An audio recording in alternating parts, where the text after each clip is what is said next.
Hello. In part one, we looked at different ways to introduce a topic into a paragraph, and we looked at different levels of formality, and I offered a variety of strategies for each of those levels of formality. In part two, we're going to look at ways of developing these ideas, ways to give the reader an idea of the focus that you will take, and some vocabulary that will help you to link the first idea with the second idea.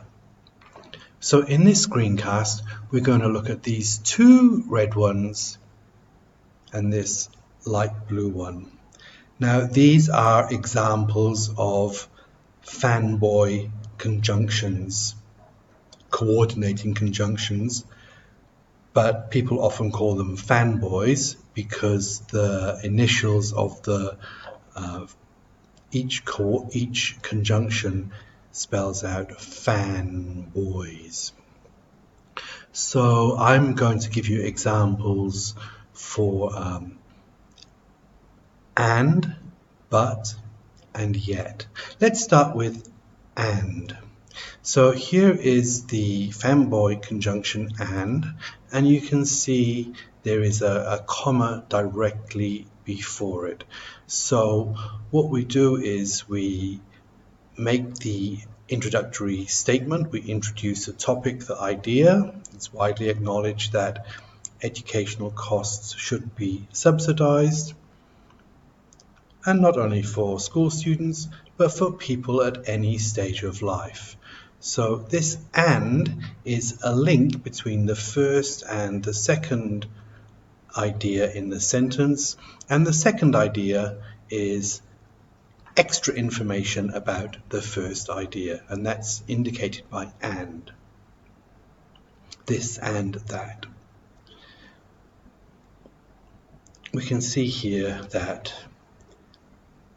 the rules are quite simple. You use a comma before the conjunction, and then you just add the second part, the extra information, full stop at the end.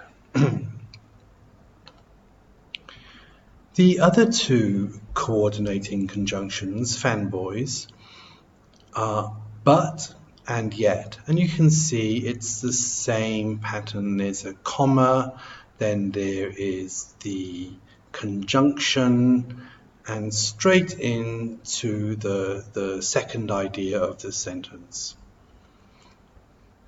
When we use but or yet, we are showing the reader that we are introducing a contradictory or slightly opposing idea to the first idea. So there is an idea of opposite. So two ideas that are somehow opposite. And the words but and yet link these contradictory or opposing ideas. And the conjunction and links ideas that are more information, that's all. Next, part 3, I'm going to look at these two conjunctions, adverbial conjunctions, however and furthermore. But before we get to that, I think let's practice using fanboys. So perhaps you can try and write 3 sentences using fanboy conjunctions, and, but, yet. Remember, but or yet, you introduce an opposing idea or a contrary idea, and you introduce an idea that is a continuation, just more information about the main idea. So have a look at this. Maybe if you're adventurous, you can try and use some conjunctions that are fanboys but we didn't talk about. So, or, nor. There's also for. But for, as you can see here, is more commonly used as a preposition in modern written English. rather than a conjunction. So don't practice for, because you're not going to use it in any kind of academic or business or personal writing, really. So have a go with the fanboys, the ones that we have looked at, and perhaps try some of the other ones. Write your sentences in the comments. It's always good to share the knowledge. I can give you feedback on your sentences. Thank you for listening to my screencast. I look forward to seeing your sentences and giving you feedback.